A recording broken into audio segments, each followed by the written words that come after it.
Gracias por continuar con nosotros. Seguimos con nuestro invitado, el diputado del Partido de la Liberación Dominicana, Elpidio Báez. Elpidio, cuando fuimos a la pausa, te dejé en el tintero una pregunta.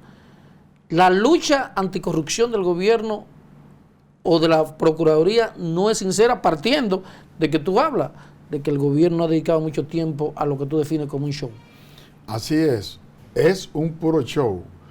Cuando el Ministerio Público presentó las pruebas, por ejemplo, del primer caso, del caso Pulpo, hace como 2 semanas, y entonces el juez le dio 30 días a los abogados para conocer las pruebas que presentó el Ministerio Público.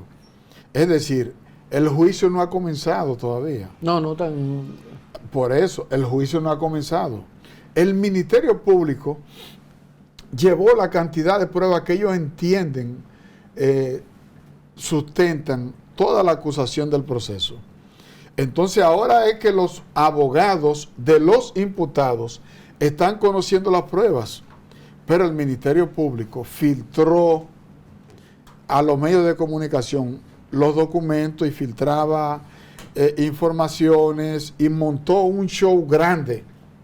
Pero ahora es cuando comienza la defensa de los imputados, porque ahora es que le están entregando la documentación. Sí, y el tribunal debe validar si las pruebas funcionan, son válidas o no. Sí, ahora lo que está haciendo el tribunal es un juicio a las pruebas. No es un juicio a los imputados. ¿Tú quieres decir que cuando llegue la campaña electoral, que ya el próximo año comenzamos a calentar la pista, todavía estaremos en ese proceso? No, este proceso se lleva 6, 7 años. ¿Cuánto duró el de Odebrecht? Sí, 3 años y medio. Y al final... Y faltan 3 años más porque falta apelación. Entonces el tema es montar un show para que un gobierno instalándose impone el tema de la transparencia. Todo el mundo es enemigo de la corrupción, comenzando por mí, pero el gobierno acusa, como ocurre en los gobiernos de América Latina, el presidente que deje el poder siempre es acusado de estar acompañado de un grupo de corruptos, de personas que cometieron irregularidades, que se beneficiaron del poder, que cometieron excesos en el poder, pero eso no da votos.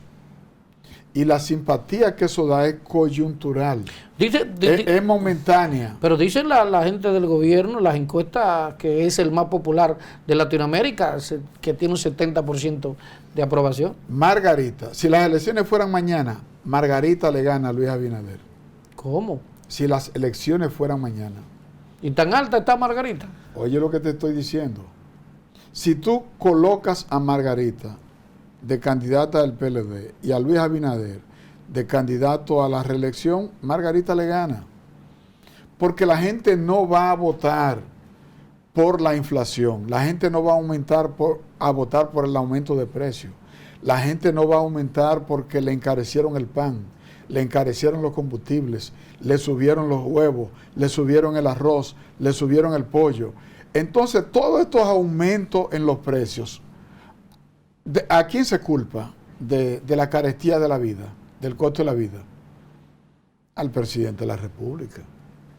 Y entonces cuando la gente va a votar, entonces se pregunta, ¿quién me subió los precios? ¿Quién me subió el pollo? ¿Quién me subió las medicinas? ¿Quién me subió los materiales de construcción? Luis Abinader. Y por eso es que el PLD ha crecido tanto y se ha fortalecido tanto que si mañana fueran las elecciones, Margarita, como candidata del PLD, le gana a Luis Abinader. Tú me mencionas a Margarita 4 veces. Tú, como miembro del Partido de la Liberación Dominicana, ¿con quién tú estás de los aspirantes a la nominación? Porque ese es el término real. Ellos son aspirantes a ser candidatos. Yo apoyo a Margarita Cedeño. Ajá. Margarita es popular desde hace muchos años. Es decir, Margarita le cayó bien a la gente y la gente la asumió y la valora de manera positiva porque, siendo primera dama, se ocupó de las políticas sociales del gobierno. siendo vicepresidenta en 2 oportunidades, también se ocupó de liderar los planes sociales, la tarjeta Solidaridad, los programas de asistencia a las mujeres de escasos recursos, los programas de atención a personas con situaciones especiales, con discapacidad y todo esto. Entonces Margarita le cae bien a la gente. Y entonces yo entiendo que el PLD debe aprovechar esa condición, esa popularidad, ese ángel de Margarita para el PLD encontrar el camino de retornar al poder. Y aquellos porque se oponían, por utilizar un término en broma, los machistas leninistas, que bueno, pero una mujer ahora, ¿cuál es la resistencia que había dentro del PLD y fuera que una mujer gobierne el país, que sería la primera mujer? Pero es la misma resistencia que había en Honduras y ganó una mujer. La misma resistencia que tenían los hombres machistas leninistas de Argentina y ganó una mujer. La misma resistencia que tenían en Chile y ganó una mujer. 2 veces ganó una mujer en la Bachelet, en Chile. En Nicaragua, Violeta Chamorro. Sí, fue la primera. Ganó también. Entonces, el mundo ha cambiado y las mujeres se han ganado un espacio muy bien ganado en las escuelas, en las universidades, en los centros laborales, en los partidos políticos. Entonces yo entiendo que ya llegó el momento de que en la República Dominicana, al igual que otras naciones latinoamericanas muy parecidas a la República Dominicana, se le dé la oportunidad a una mujer de conducir el país, porque ella ha demostrado durante todo este tiempo que es honesta, que es seria, que es transparente, porque ha manejado fondos públicos y ella misma ha pedido que empresas internacionales auditen las instituciones que ella ha dirigido, de forma tal que usted se cuida, deja las cosas claras y entonces la sociedad ve que usted puede administrar fondos públicos, lo puede hacer bien y puede beneficiar a la sociedad con la manera pulcra de usted administrar dinero del pueblo. ¿Se puede decir que el Partido de la Liberación Dominicana retomará su fortaleza después de esa división con Leonel Fernández y ahora es tan danada de la lucha anticorrupción, porque es al PLD a quien se vincula con todo esto, que cuando se habla de hechos ilícitos se quiere meter al Partido de la Liberación Dominicana en su conjunto? Pero hay que comenzar con el PRM. ¿Cómo así? Sí, pero el PRM tiene como 19 o 20 funcionarios procesados y algunos funcionarios señalados. Por ejemplo, ¿quiénes han sido procesados con el tema de la victoria?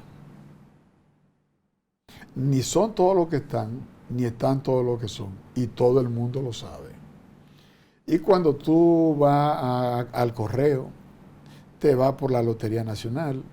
El caso de INAVI, eso pica y se extiende. Incluso al quien dirigía la institución lo han citado ya en 3 ocasiones a la Procuraduría.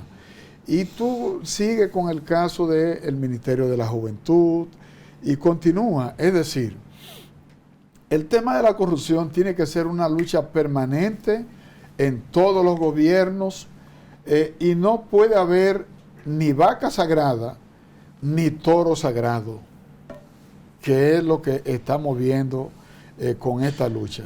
No quiero que se me vaya el tiempo sin retomar un tema que va a ser controversial, que va a llegar hasta donde tú estás, es el tema de la reforma constitucional. Nuevamente se habla de la necesidad de reformar la Constitución. Luis Abinader era uno en la oposición y es otro en el gobierno. ¿Cómo así? En la oposición, Luis dijo que la Constitución estaba blindada y que él se oponía a cualquier intento de cambio y de reforma de la Constitución. Que su discurso era de defensa de la Constitución, pero ahora está haciendo una propuesta de modificación de la Constitución. Sí, pero dice que para fortalecer y depolitizar al Ministerio Público, que ustedes lo politizaron. Pero ahí acaba de decir el consultor jurídico que en la reforma constitucional ellos están proponiendo que el procurador o fiscal general que sea designado por el presidente de la República. El mismo consultor jurídico que llevó el proyecto de reforma constitucional al Consejo Económico y Social, pero además, lo que está en el fondo que no se dice. ¿Qué es lo que está en el fondo? Que le quieren bajar del 50 al 40 para acomodárselo a Luis Abinader para tratar de que él gane en la primera vuelta. Ellos ven que en un esquema donde hay 3 fuerzas políticas es muy difícil que se obtenga un 51, se gane con el 50+1 en la primera vuelta. Entonces estamos hablando de que si el candidato del gobierno no pasa en la primera vuelta con el 50%, todos los que no votaron por él, que votaron por la oposición, se van a unificar y entonces le van a propinar una derrota. Pero Paliza dice que no, que el único interés del señor presidente es modificar la Constitución para blindarlo con relación al tema de la Procuraduría. Pero Milagros Ortiz no tiene esa misma idea. Fue Milagros Ortiz que dijo que ellos están proponiendo y que ellos están convencidos de que en una reforma constitucional hay que bajar del 50+1 para pasar en la primera vuelta, tal y como acontece en este país desde el año de 1996, para ponerlo en un 40. ¿Cuál es el interés? Fíjate lo que pasó en Costa Rica. En Costa Rica no es con el 50+1 que se gana en la primera vuelta, es con el 40. Y tú te vas a países como Argentina, no es con el 50, es con menos. Sí, porque pero eso fue una bellaquería que Balaguer le hizo a Peña Gómez cuando se la puso en China con el 50+1. No fue una bellaquería. Lo que pasa es que los PRDistas querían un traje a la medida como ahora lo quiere Luis Abinader y el PRM. Pero todo el mundo sabe que en un sistema donde se requiera del 50+1 para ganar en la primera vuelta, eso ayuda a la gobernabilidad porque cohesiona el sistema político. ¿Y qué va a pasar? Ustedes son minoría. El Senado está controlado por el Partido Revolucionario Moderno en el Congreso.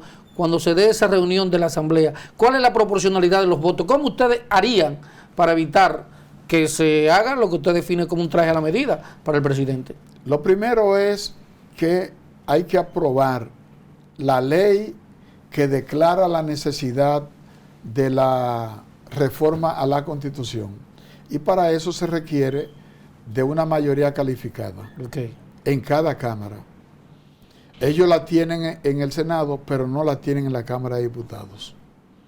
Es decir, es posible tumbar la intención de reformar la Constitución en la Cámara de Diputados, número 1. Y número 2, aún se reúnan los diputados y los senadores convertidos ya en asambleístas, el PRM no cuenta con las 2/3 partes de los votos para aprobar la reforma a la Constitución. Hay una ya, y con esto cerramos quizás, una pregunta que se queda de la mata. A muchos amigos de ustedes les gusta mucho el dinero. Históricamente ha pasado gente que en reformas como esa han dado un paso hacia los lados, por favores, por lo que sea. ¿No podría repetirse esa desagradable historia de gente que se vende y se le arrodilla al poder? En política todo es posible, porque en la vida hay gente que se compra y hay gente que se vende.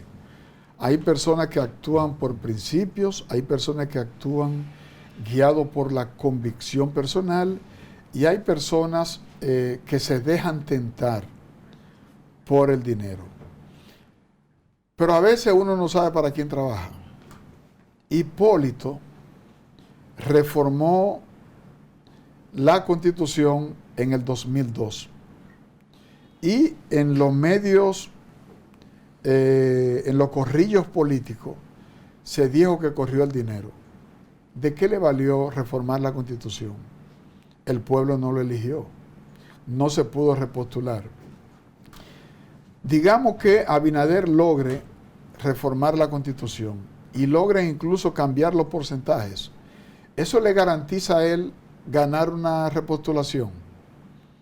No se lo garantiza, porque el que está en el ejercicio del poder, como le está pasando a Luis Abinader, se desgasta muy rápidamente, porque la lucha de ellos no es en contra de la oposición, la lucha es en contra de la economía.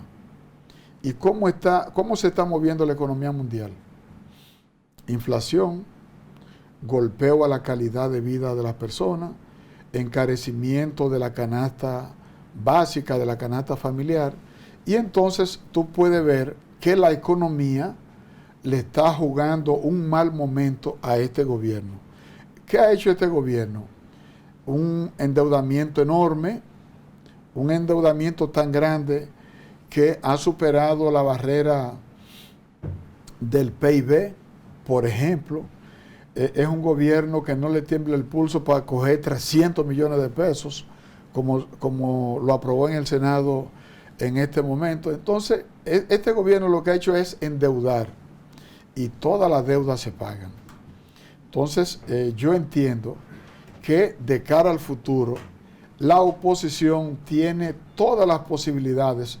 No importa que impongan una reforma a la Constitución y no importa que cambien los porcentajes para ganar en la primera vuelta. Yo entiendo que este gobierno se ha desgastado en poco tiempo porque no puede presentar una obra sólida de gobierno en estos 18 meses. Báez, de verdad, muchas gracias. Para mí siempre es un placer conversar con el dirigente político y conversar con el amigo. Muchas gracias.